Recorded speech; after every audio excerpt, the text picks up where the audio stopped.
Okay, we'll see how this works. So, for complex numbers, normally we deal with normal numbers like 1, 2, 3, 4, but with complex numbers there are two parts. One will be a normal number, like 3 for example, and then the second one will be a number with an I next to it. We'll refer to that as the real one, the real part, real component, and then this one is the imaginary component. And basically this is just what we refer to when we say complex numbers. The difference in graphing this stuff is, instead of an x and a y axis, we have a real and imaginary axis. So for example, this one here, let's say we call this z, would be 3 in the real axis and 4 in the imaginary, so therefore z would go like here somewhere where they match up. That's just what they are. In complex numbers we use this idea called a conjugate, which is denoted, we write it by doing a z with a line on top, and it just means the exact same as here, but you change the sign on the I component only. Conjugate, I guess I should write it. But basically you'll notice on a graph the only difference is it would go down to -4, so it'd be like just the mirror image of z. There you go. Another thing in complex numbers is that the I is always the same as the square root of -1, and they will say that at the start of every complex numbers question. So if you ever end up with an I squared at all, it would be square root of -1 squared, which is just -1.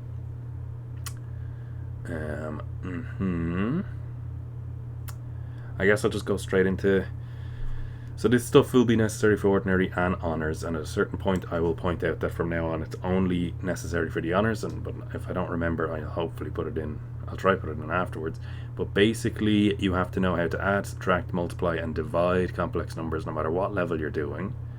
If you were to add two complex numbers, let's say you had z1 is 2 plus 6i and z2 is 3 minus I, we'll say.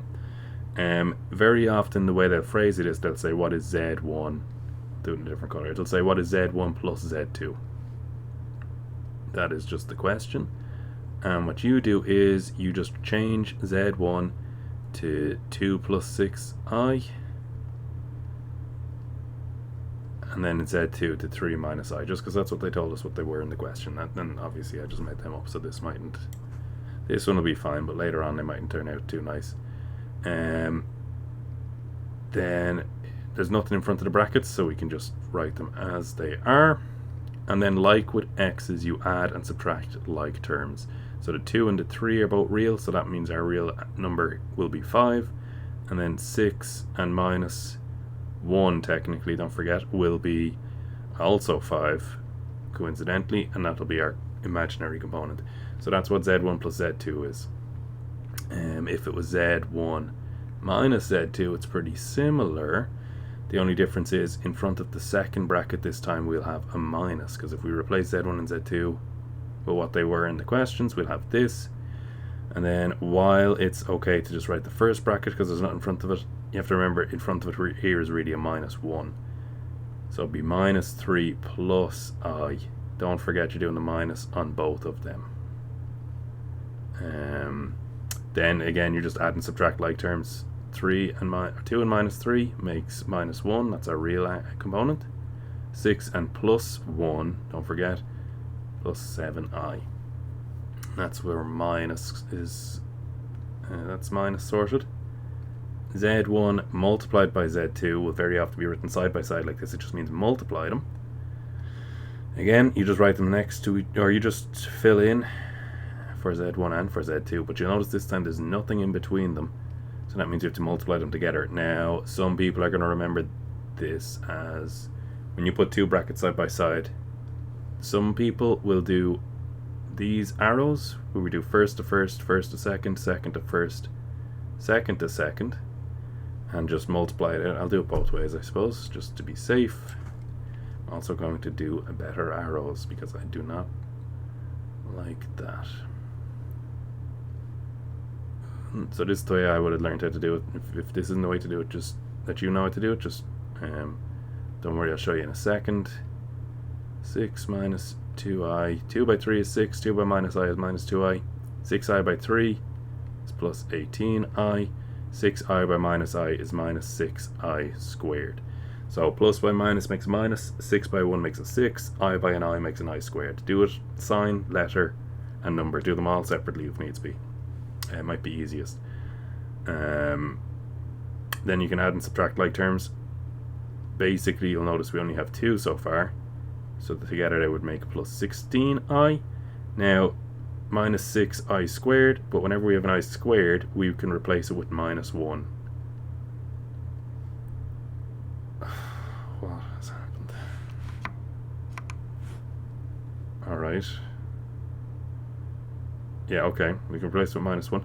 So then you'll notice in our next line we have 6 plus 16i plus 1, plus 6. So we'd have 12 plus 16i. And that's the answer, because again, it's a real component and an imaginary. I'll just redo it out again for people who know how to multiply brackets a different way, just so everyone can see it their own way, just to play it safe. It's the same idea where you'd still have the 2 written side by side, like so. But what some people do is they split up the first bracket, and if you're one of these people, that's fine. So you'd have a 2 here, for example, and a plus 6i here, and then you write the second bracket after both of them. And then you multiply those ones. So 2 by 3, 6, 2 by minus I is minus 2i, because plus by minus is a minus, 2 by 1 is 2, and then the I is just chilling. 6i by 3 is 18i, plus by minus is a minus, 6 by 1 is 6, I by I is I squared, and you'll notice it's the exact same as before, where you add like terms. You add like terms and you change the I squared to a minus 1 in brackets.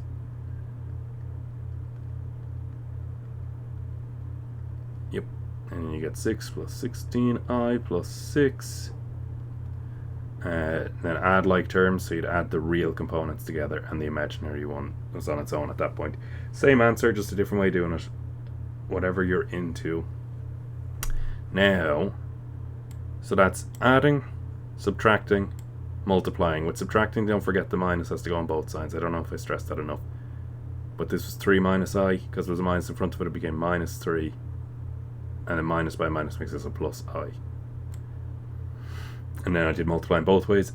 By far the weirdest, most difficult of these is division. So if we had to do Z1 over Z2,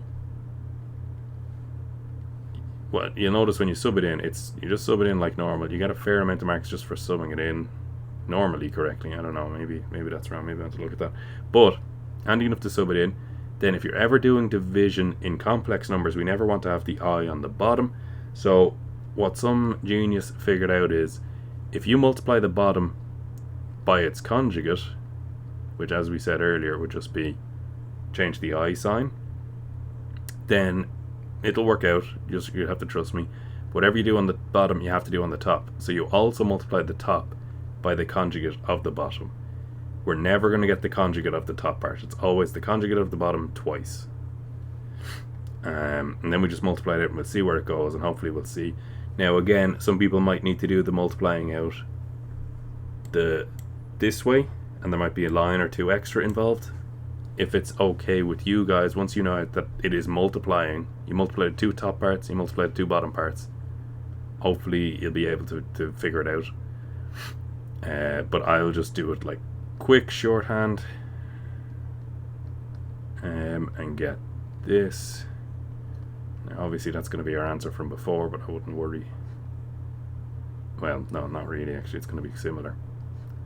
And then on the bottom we'd have 9 plus 3i minus 3i minus I squared, because minus by plus is minus, I by I is I squared. I can't stress that enough. But oh, would you look at that on the bottom, and this will always happen if you multiply the bottom bit by its conjugate, the i's should cancel each other out because one is a plus and one is a minus.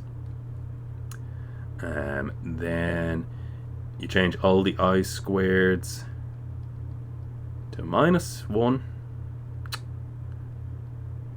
in a bracket.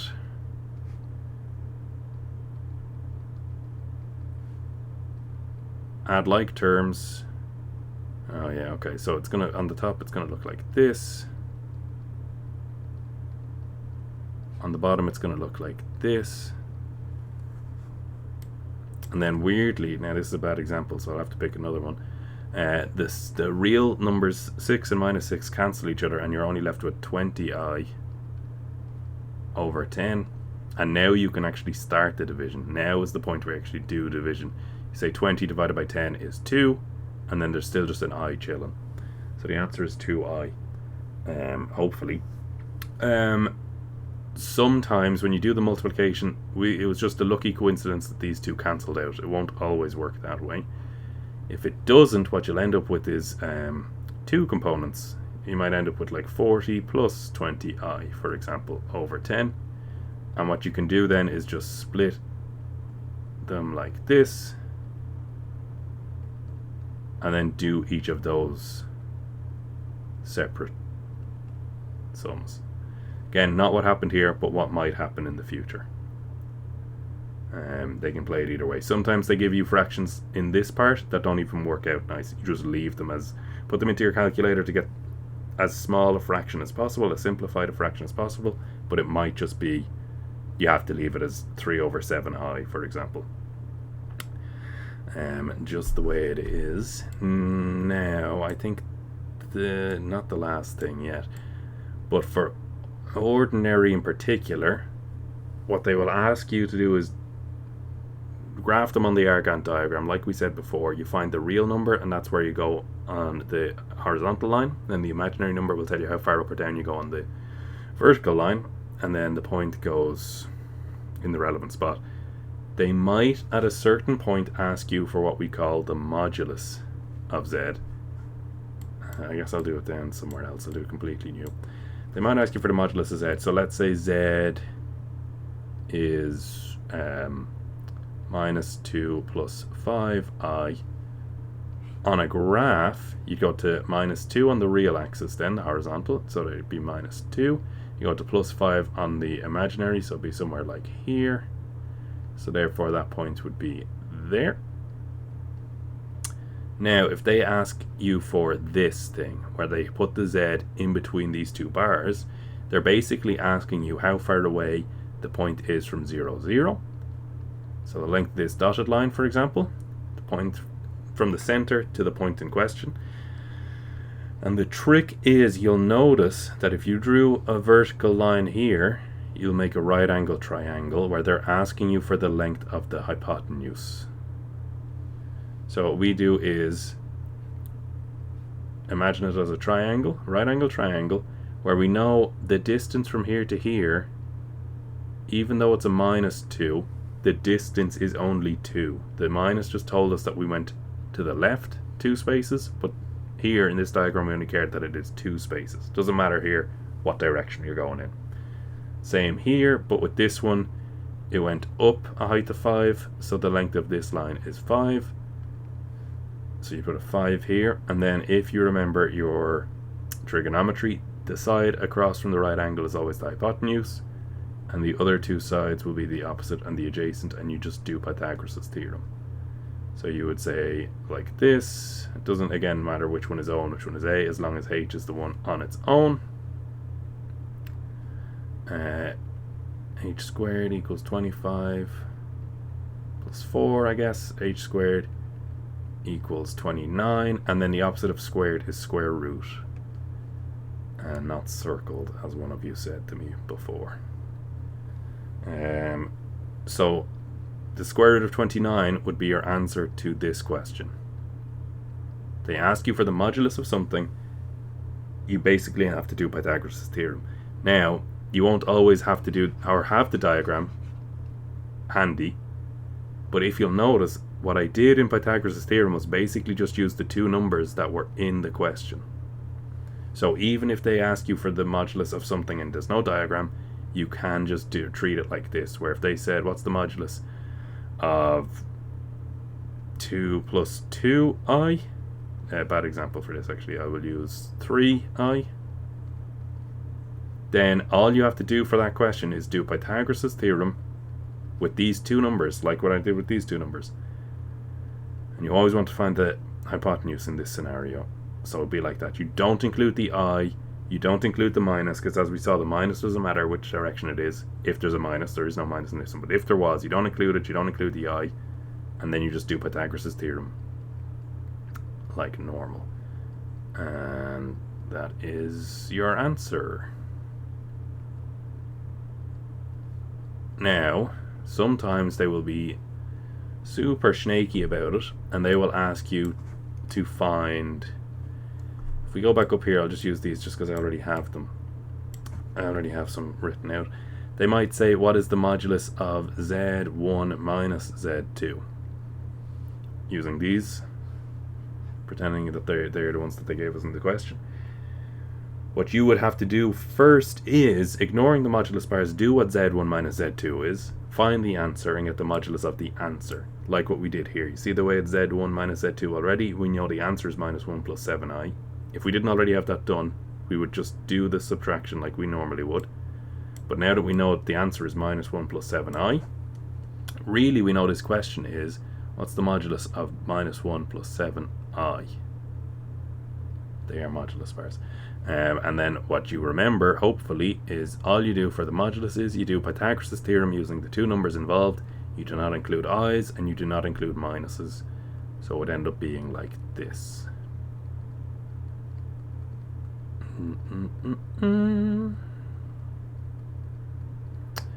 Cool. Now I think there's one more thing that we want to do for now your calculator will tell you that the square root of 50 is that. Don't stress too much, I had to learn to do it myself. The only other thing that I think they do in ordinary level is the idea of equality. Yeah, and that is in honours as well to an extent, so it's kind of important. But what they will do is they will say, now I'm just making something off the top of my head, so it might not work out. They'll say 3a plus bi maybe is equal to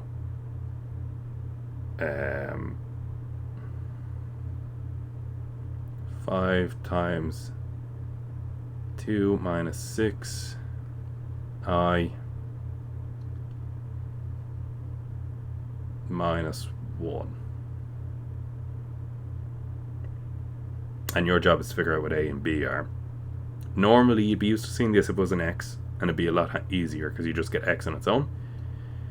Here, you just do it to multiplying like normal. You get 3a and then 3bi on that side. On the other side of the equals, you'd get 10 minus 30i minus 1.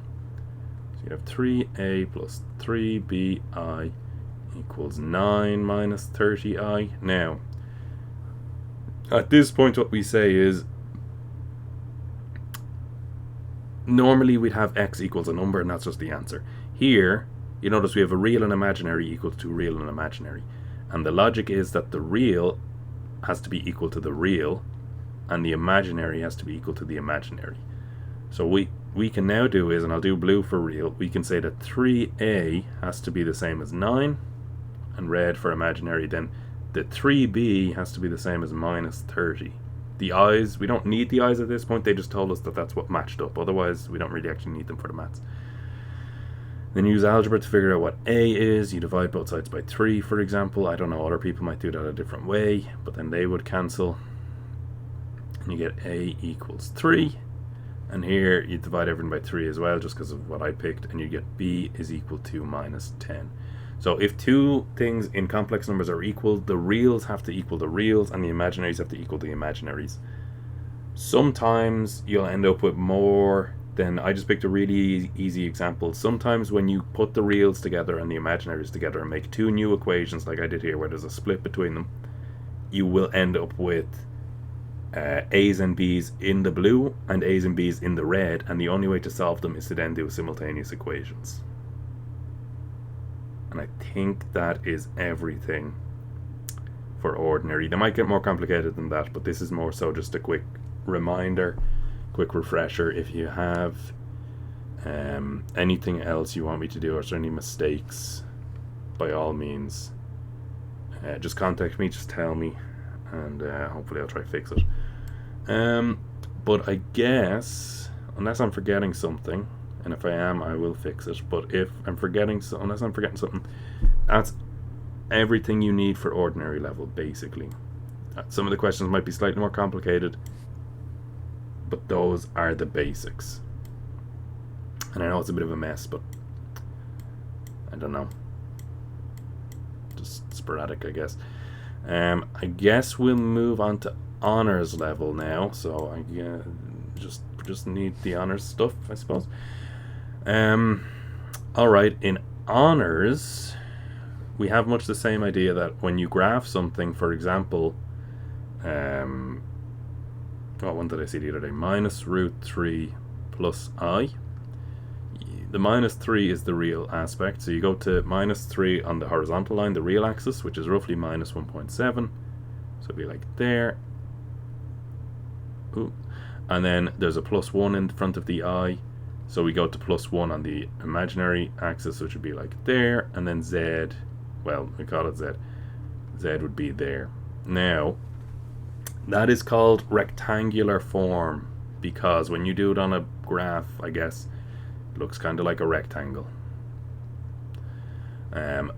But if there's certain parts of complex numbers that are easier to do if you write it in polar form, which instead of saying how far up and how far across you go, just tells you go this direction this far. It tells you what angle to do the arrow at, and it tells you how far the arrow needs to go, and we'll denote that by, oh, that's not correct, we'll denote that by theta, and the length of the arrow is or. Don't forget, theta always has to start from here, because this is 0 degrees, 90 degrees, 180 degrees, or the radian equivalent. But basically always start from the right and move counterclockwise. That's the real theta.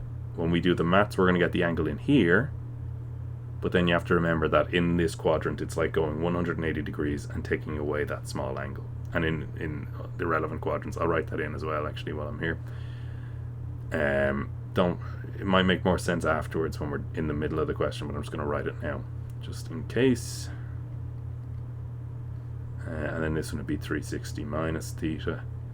If it was in radians, it's all pretty much, it's similar, but instead of 180 it'd be pi, and instead of 360 it'd be 2 pi.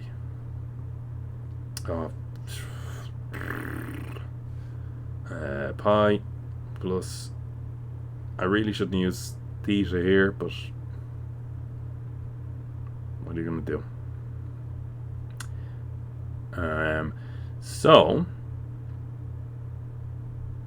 yeah, and I guess I should write that rectangular form is a plus bi, but polar form is written as or bracket cos of theta, and theta is the real angle. That's when I said I shouldn't use theta before. Maybe that's, yeah, we look at that. These should all be alphas, just to avoid confusion, but that's going to cause confusion. Should have called them alphas, because theta is the real answer. Alpha is like the small angle in here, whereas theta is this guy. So just imagine, instead of all those, just put an alpha instead. Doesn't really make a difference, to be honest. It's for the maths, it's just for how I'm going to describe it.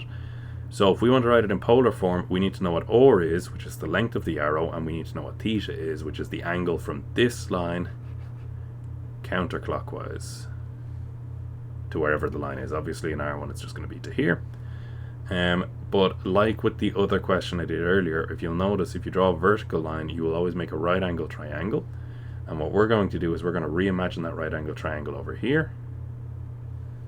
And we know the lengths of those sides because, well, two of them, because we know it's a height of 1, so that must mean that this side of the triangle is 1. and it's a width of minus root 3, but again, the minus only really told us on the diagram to go left. Here, it doesn't matter which direction it's going in, it just means it's a distance of root 3. So, in this question, we want the length of this, because that is going to be the length of the arrow, which is or. And we want this angle here, because if we find this angle here, we'll be able to find out what this angle is. And we will call that alpha. That's what we should have called alpha this entire time. Theta only comes into it after we identify which quadrant we're in and what we do with the angle. But basically what ends up happening is the maths involved, you'll notice to find or is just the hypotenuse. So you basically just use Pythagoras' theorem with the two other numbers.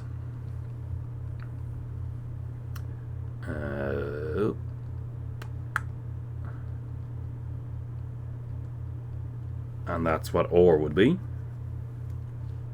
And then for alpha, you do tan of alpha. If you remember your SOHCAHTOA nonsense, tan is always equal to the opposite over the adjacent. The opposite is the one opposite the angle, so 1, and the adjacent then is the root 3. Then to get the angle on its own, if you rip off sine, cos, or tan and move it to the other side, you do inverse. And you do that on your calculator, unless you know it. Tan inverse of 1 over root 3. Now, I'm going to do it in degrees, but if you're doing it in radians, so if you do it in degrees, you get 30 degrees. I guess if you do it in radians, you'll get... Now, on the calculator, it'll tell you 1 over 6 pi. That is the exact same as pi over 6, just in case I say it like that, just be warned. They are the same things. But, now we know what or is. We don't know what theta is, though. We know what alpha is, but we don't know what theta is. In this quadrant, you have to figure out which quadrant it is. In this quadrant, it's 180 minus alpha, or pi minus alpha. So that means theta is equal to 180 minus 30, which would be 150, or pi minus 1 over 6 pi, and your calculator will do that for you, and it will just tell you it's 5 over 6 pi. That means we can rewrite, fill in, polar form here. Or is 2, and the angles are, now if you want to do it in degrees, it'd be 150. If you want to do it in radians, it's the exact same, but just, 2 cos 5 pi over 6, or 5 over 6 pi as I've written it over there, but that's the way I normally do it. So I got carried away. Sue me. But that's it in polar form. You just leave it the way it is. Now, so polar form is just basic trigonometry. You have to use Pythagoras' theorem, you have to use tan inverse, then fill in the polar form, which is technically written on page 18 of your log tables. It has these big square brackets and the power of n around them in De Moivre's theorem, but the bit inside the square brackets is polar form if you're looking for it. On page 18. If they ever ask you, for example, let's say the next question it said z to the power of 6 is like what? The problem is we could hypothetically do minus root 3 plus I, because that's what z is, as I've mentioned up here, to the power of 6, but that would take forever. So what we do instead is, because we know it's the same thing, we're going to put 2, and again I'm going to do it in degrees, but radians is the same nonsense. 2 cos 150 plus I sine 150 to the power of 6 instead, because it's the same thing as we've just established, it's just written in a different format. De Moivre's theorem then says the power goes on the number at the front and multiply both of the angles by that power. So 150 multiplied by 6 is 900. Yeah, I don't know if these are going to work out as nice numbers, I guess, because I just kind of made it up. What's that? 64 maybe? Cos of 900. If it says leave it in polar form, you can straight up just leave it as that 2 to the power of, well, 64 bracket cost 900 plus I sine 100, but they wouldn't really for this. Cost 900 is minus 1 plus I, and then sine of 900, assuming is 0, yep. And then you just multiply like normal. 64 by minus 1 is minus 64. 64 by 0 is 0i. You can write plus 0i if you want. You don't have to write anything because 0 is 0. Won't always be 0 in these questions. Just so happen the one I picked is 0. That is de Moivre's theorem. It's used if they ask you to find a complex number to a power. Now, that is the example for if the power is a whole number. There's another situation where the example is the power is a fraction. So instead, let me think. Yeah, let's say instead they'd said z to the power of 1 over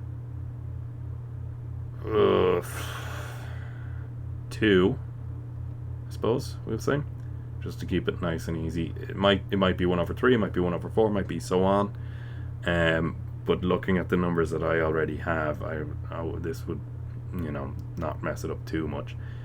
Basically, if you're going to do de Moivre's theorem the exact same as you do before, but with the power of a fraction, when you put in the angle, the 150 or 5 pi over 6, you also have to add in a full circle multiplied by a letter. And you can pick n. I just don't like picking n because in the log tables they already use n for de Moivre's theorem, and I hope it avoids confusion. I picked p because some kid picked p one day and I just kind of rolled with it. So you'd get this because you do it in both places where the angle is. Now it looks horrendous. It does look horrendous, but you notice it's exactly the same as before, but I've just written in plus 360p everywhere there's an angle. If you're doing it in radians, instead you'd add on 2 pi p. You would have like this in each of the spaces instead. The exact same, just you're adding on a full circle instead, or as well. But in radians, this is what it looked like instead. Otherwise, it's the exact same as de Moivre's theorem. De Moivre's theorem now states you put the power on the number at the front. Each of the angles gets multiplied by the power, so you multiply this time by a half. 150 by a half is 75. 360 by a half is 180. The p is still there. And then it'll be the same for this one.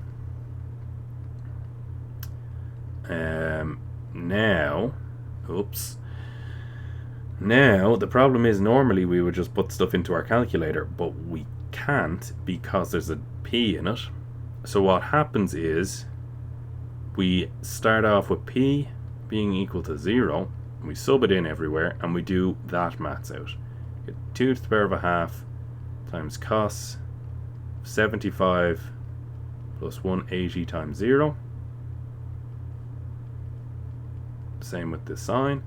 And then we put each of those into the calculator. And don't forget, with the sine and the cos, you have to do them both separately. People try to do them all at once, but you can't, because you notice the I on the sine means you can't put them together. You can only add and subtract like terms, and the I means that the cos and the sine are different. So you'd have to do them both separately. So you'd have 2 to the power of a half still. Cos of 75 plus 180 by 0 would just be... yeah, not fantastic, because I just picked random numbers.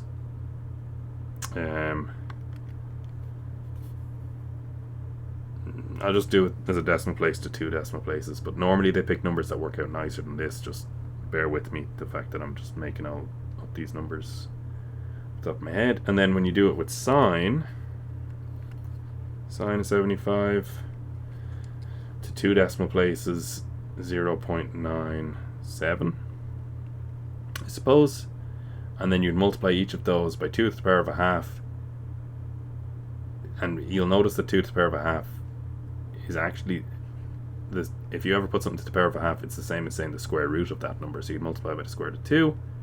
It doesn't make it nicer, 0.26, because again, I made them up in an exam. They will literally give you ones that when you multiply by like root 2, it'll make it actually a really nice number. But in my example, we have 0.37, I think, if you round to 2 decimal places. Let me just check. 1.37. So your answer would be 0.37 plus 1.37i.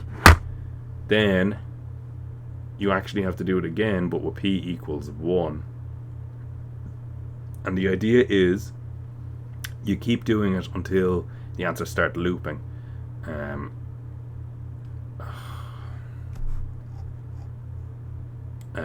But there's a trick to it where, sorry about that, if you look at the number under the fraction in the power, that's how many times you have to sub in for p. So I know that because there's a 2 under here, I only have to sub it in 2 times. Once is 0 and once is 1. Hang on now. Okay, hopefully I have fixed whatever was the issue. But basically, as I was saying, that if the number underneath the number underneath the fraction in the power will tell you how many times you sub in. Because it was 2, you start with 0 always, and then we have to do it once and twice. So you notice there's 1, there's 2. So once we do it with the 1, we'll be done. We don't need to do any further. So it'll be 2 to the power of a half times cos 75 plus 180 times 1 this time. But now it's basically the exact same steps as the previous one here. The problem is just, or the only change is that it's going to be 180 times 1 instead of 180 times 0. I think that's enough. So again, 2 to the power of a half is the same as square root of 2. Cos of 75 plus 180. Yeah, also not fantastic. Minus 0.26. Yeah, okay, yeah. And then that'd be minus 0.97. And then you multiply those again, and you'll notice you get minus 0.37 minus 1.37i, roughly. I picked weird things and we rounded them, but those are your two answers. If in the original question it had said to the power of 1 over 6, you would have to keep subbing in until you have 6. You've subbed in 6 different times. 1, 2, 3, 4, so you go on until you have 6. If you forget that, just keep going till they repeat. That's all you have to do. Yep, that is De Moivre's theorem to the power of a full number and to a fraction. Technically you could put in the 360 or the 2 pi in when it's a full number as well, but it's completely irrelevant. It just cancels itself out. Also in honors level, what we have to do is we have to deal with quadratics that involve complex numbers. So if they ever give you a quadratic, for example, we know that a quadratic normally has 2 answers. So normally if you saw something like this, you would use the minus b formula.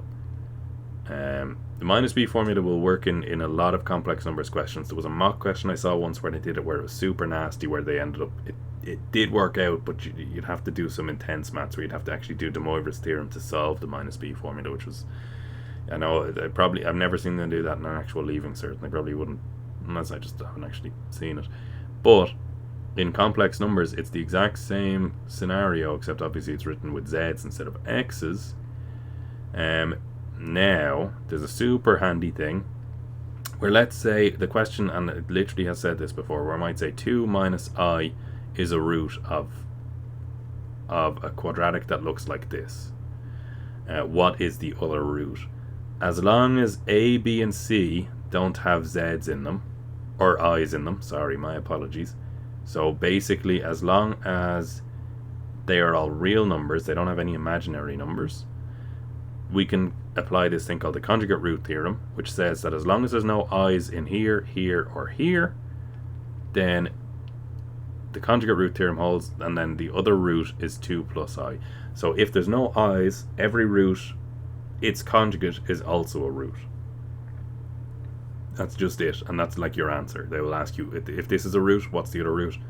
No i's, conjugate root theorem.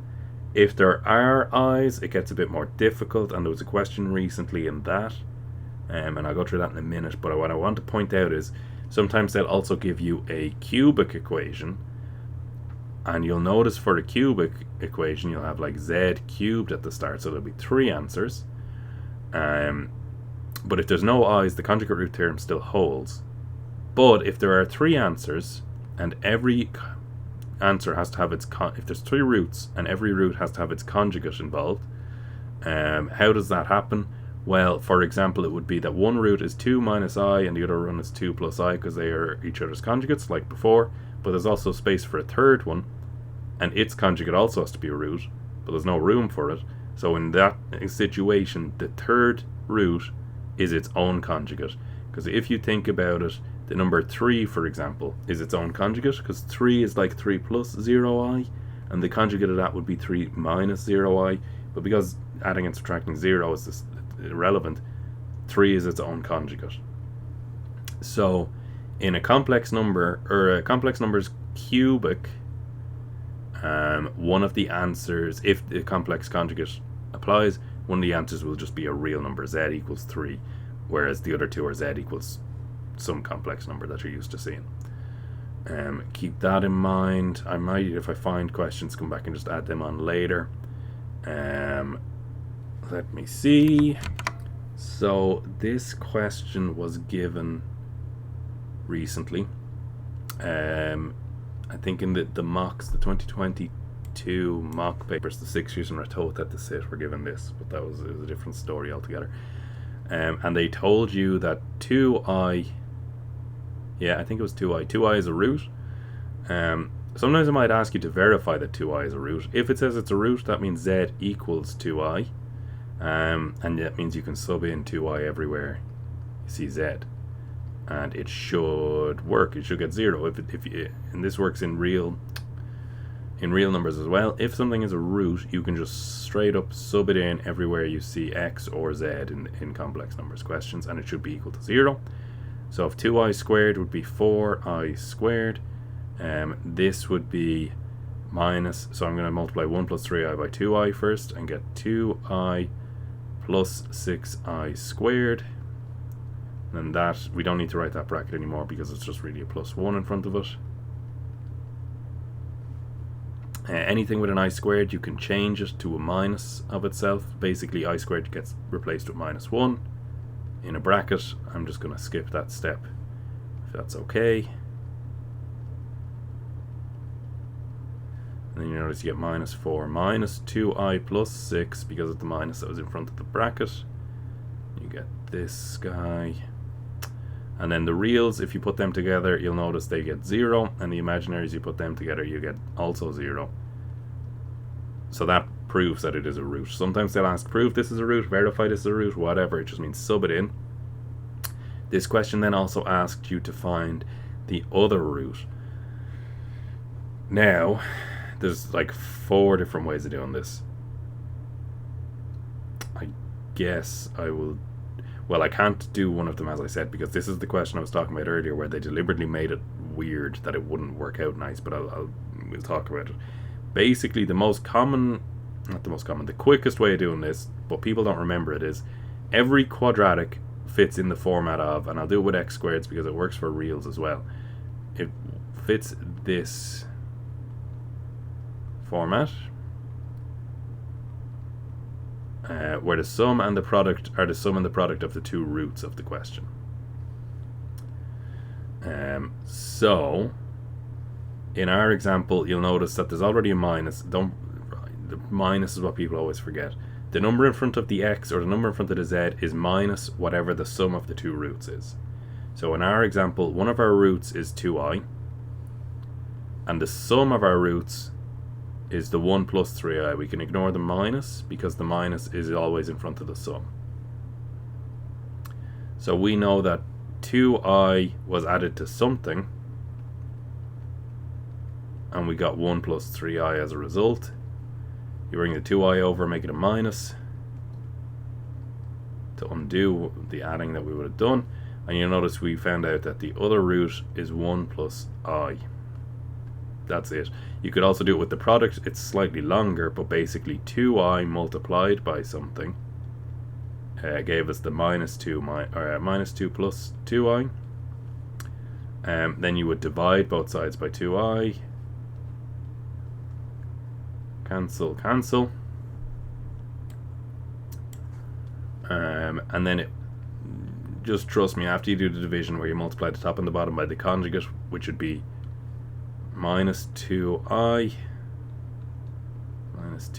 just trust me, you would also get 1 plus I. So you only need to do one of the ways. Sometimes you'll have to do both ways if there are letters involved and they deliberately are trying to make you do simultaneous equations, but that's the quickest way to do it. The way that you would be most used to doing it would be if z equals 2i is a factor, now a root, Jesus, if z equals 2i is a root, I literally just said everything that I wanted to say now, then the factor would be z minus 2i equals 0. To make it a factor, you always move everything over. Now, sometimes in complex numbers, you might have the root z equals 2 plus I. The factor then would be z minus 2 minus I equals 0. There's 3 parts. It looks different, but that's just what they'll do sometimes. Just be warned. But what can we do with a factor? You can always do division. So you do z minus 2i and then divide it into the thing in question, the quadratic above.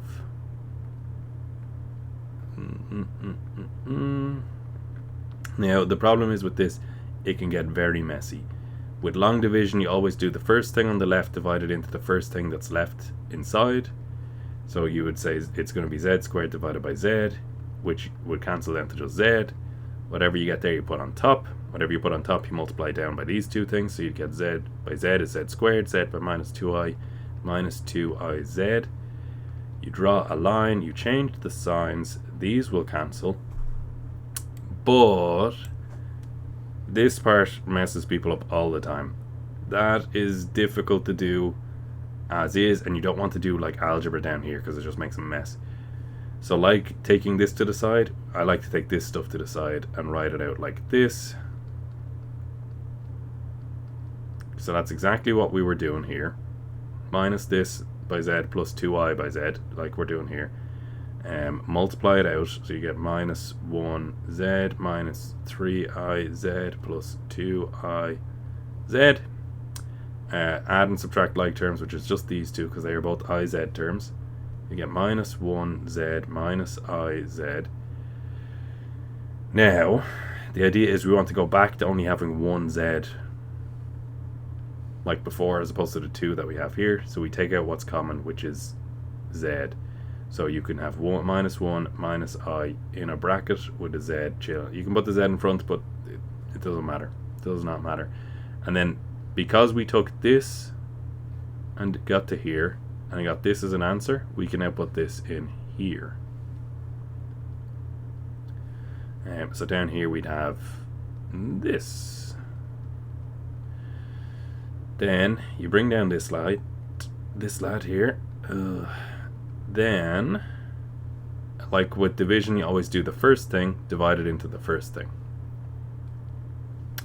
And I'll do it over here. So it'll be minus 1 minus I z divided by z. The z's would cancel and you're left with minus 1 minus I. That's what gets thrown on the top here. I'm just going to put it in a bracket just so it looks like one item as opposed to two. And then everything you put in here, you multiply over here. So that by z would be minus 1 minus I by z. And that by minus 2i, again, you could take it to the side and do it out here. If you multiply minus 2i by minus 1 minus I, minus 2i by minus 1 gives you 2i, minus 2i by minus I gives you plus 2i squared. The I squared turns into a minus 1, so it'll be this. So then you end up with minus 2 plus 2i, which you can throw in here now, because again, that's just the answer to this by this, and that's where that belongs as an answer.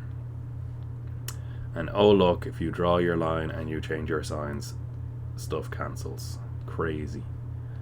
Your answer then is this. This is your other factor. So you have z plus minus 1 minus I equals 0. Z minus 1 minus I equals 0. So your other root would be z equals 1 plus I. Like we got before, that's the second way of doing it. Longer, but I think people know that more from the factor theorem, where you have to divide one of the factors that you know in to get either the other factor, or you'll get a quadratic, and when you solve the quadratic you'll find the other two factors. Yeah, the way I would consider the third way is where you have to do the minus b formula, but the minus b formula here is particularly nasty. Again, as I said earlier, it's not really what I'd expect them to do in a leaving cert. It was more in a mock, where if you do the minus b formula, you end up with a minus 2i inside the square root, if I remember correctly, and it doesn't work out well. But again, as I said, in the actual leaving cert, you could try doing the minus b formula. One of your answers would be 2i, and the other one would hopefully be the 1 plus I that we keep finding. If you were to try it, don't forget a would be 1, b would be minus 1 plus 3i, and c would be this. And you can just sub them into the a, b, and c in the minus b formula. Normally, it will work out nice. As I said, this one gave you minus 2z, minus 2i inside the square root, and you had to actually do De Moivre's theorem to figure that out. I enjoyed it. Funny feeling you guys would not. The fourth way then, I'll just not actually do that out because it doesn't work here. Normally it does. The fourth way is, we know that z minus 2i is a factor. So we know if we multiply it by another factor, we should get this as an answer. And this is kind of like a manipulation of the first way, but I wouldn't look too deeply into it. If you prefer to write it this way, go for it. So we know if we multiply it by the other factor, we get that, because the factors mean when you multiply them, you get the answer, or you can divide one in singularly and get the other one. So we know one root of z equals 2i. The other root, I'm going to just say, is going to be a plus bi, because that's the rectangular form of any complex number. Then if that's the root, the factor would look like this. I think you'll agree with me, hopefully. So you would write this here, then you multiply this out. Now some people like doing it the way I do it, where you do the loops. Other people do where you split the first bracket up and then write the second bracket after each of the parts in the first. Whatever floats your boat, man. You do you. So z by z is z squared, z by minus a is minus az, z by minus bi is minus bzi. Doesn't really matter what order you do the letters in. I was trying to think what way I want it personally. Minus 2i then by z is minus 2zi. Minus 2i by minus a is plus 2ai. Minus 2i by minus bi is plus, minus by minus plus 2bi squared. And it should be again equal to all this. We know it should. Obviously it doesn't look the same, but we're going to use the knowledge that we know it should to our advantage. We're going to, over here, I don't want to write it the whole thing again just to change this, so I'm going to just be like dastardly about it and change this I squared into a minus. Hopefully we are all okay with that. Again, they'll always tell you at the start of any of the complex numbers questions that I squared is equal to minus 1. Always, always, always. You put it in brackets instead, and I just assumed that when you multiply it out, we're going to be grand. Now, like with the equality I was doing earlier when I was still doing the ordinary level stuff, everything needs to match. So this is more so like with quadratics, but the z squares have to match, and oh, look at that, they do. That's fine. Now, the z's need to match. So you'll notice I'll do a different color. I was going to do a different squiggly line, but, you know. The z's are here, here, and here. And then the I, or the things with no z's at all, like the minus 2 and plus 2i, are here and here. So I should have done this line here. But you'll notice now the greens have to match, the blacks have to match, and the rainbow pen has to match. Sorry, I could get another colour, I just couldn't be arsed. So the Z squares are fine. The other ones now, so I'll do it in black. For the Z's, we have minus A Z minus B Z I, and we have minus 2ZI on the left. And on the right, we have minus 1 plus 3I Z. Then for the other one, we have 2AI minus 2B is equal to minus 2 plus 2I. Just made two equations again. We could have done the Z. You know, I really should. We can say Z squared equals Z squared. It's just that is irrelevant to us. Like, that's fine. That's a statement. That's okay. Just doesn't help us at all, so we're going to ignore them. In this one, we're going to... Every single one of them has a Z, so we're going to cancel out the Z's just to make things look nicer. So we're going to get minus A minus BI minus 2I equal to minus 1 minus 3I, because there was a minus in front of that bracket. I just multiplied it out. And we're also going to get... This one is the same, I suppose. Now, like earlier, so we can do it again where we split it up again, but this time we do the reals and the reals match, and the imaginaries and the imaginaries match. So in this one we would end up with minus A equals minus 1, which means A is 1. We'd end up with minus B minus 2 equals to minus 3, because it's all the imaginary ones, but I'm just dropping the i's. Bring the minus 2 over, it becomes plus 2. You get minus B equals minus 3 plus 2. Minus B equals minus 1. B is equal to 1. And I haven't done it here, but I'm assuming it's the same. That if you put the i's together and the reals together, you'd get minus 2B equals minus 2. So B would be equal to 1. And if you did it with the imaginaries, you'd have 2A equals 2, because those are the ones with the i's on them, but I'm not using the i's, and A is equal to 1. So because we already found A and B, that was kind of redundant. We didn't need to do that. I just wanted to show you it was the same either way, so you could have picked either one. But now we can go back up to, now that we know A is 1 and B is 1, we can go back up and say that the other root must have been Z equals 1 plus 1I, which again is the answer we've been getting this entire time. So there's 4 different ways. As I said, that's basically like a remaster of the first way, but people just don't like introducing the A and the B. First way is a lot less maths intensive also. Hopefully that's everything. As I said earlier, if I've forgotten anything or if I've made a mistake or if there's something else that you want me to hit up, just contact me. But hopefully that's everything. And yeah, good luck, I suppose.